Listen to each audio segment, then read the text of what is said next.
સુરતના Amroli Kosad આવાસમાં પત્નીનો mobile number માંગનાર યુવાનને ઠપકો આપતા થયેલા ઝઘડામાં ચપ્પુ વડે હુમલો કરતા બે યુવાન ઈજાગ્રસ્ત થયા હતા.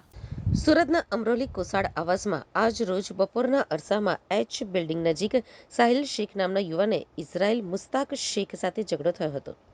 સાહિલની પત્ની પાસે ઇઝરાયલે મોબાઈલ નંબર માંગ્યો હતો. પતિએ ઇઝરાયલના હરકતની જાણ પતિ સાહિલને કરતા તેણે ઠપકો આપતા ઝપાઝપી પણ થઈ હતી અને ઉશ્કેરાયેલા સાહિલે ચપ્પુ વડે ઇઝરાયલ ઉપર હુમલો કરી પેટ અને છાતીના ભાગે બે ઘા માર્યા હતા, જેથી ઇઝરાયલને બચાવવા અલી નામનો યુવાન વચ્ચે પડ્યો હતો, પરંતુ સાહિલે તેની ઉપર પણ ચપ્પુ વડે હુમલો કરી પેટમાં એક ઘા માર્યો હતો, જેમાં અલીને સામાન્ય ઈજા થતાં તેને સારવાર માટે ખાનગી હોસ્પિટલમાં દાખલ કરવામાં આવ્યો છે. આ ઘટનાની જાણ થતાં જ અમરોલી પોલીસ દોડી ગઈ હતી. પોલીસે સાહિલ શેખ વિરુદ્ધ હત્યાનો ગુનો નોંધી તપાસ હાથ ધરી હતી. શું ઘટના થઈ હતી?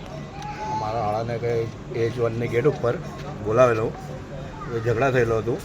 એમાં બે જણાનો વચ્ચે ઝઘડો થયેલો અને ત્રીજો આ મુસ્તરજીમ ઉર્ફે મુકો એ આવીને ચાકુ મારી દીધેલો છે. કઈ રીતે ઘટના બની છે? શા કારણે આ ઘટના બની? એ નાની બોલચાલમાં મારામારી થઈ હતી. મારનાર વ્યક્તિનું આપને નામ? મુસ્તજીમ ઉર્ફે મુકો.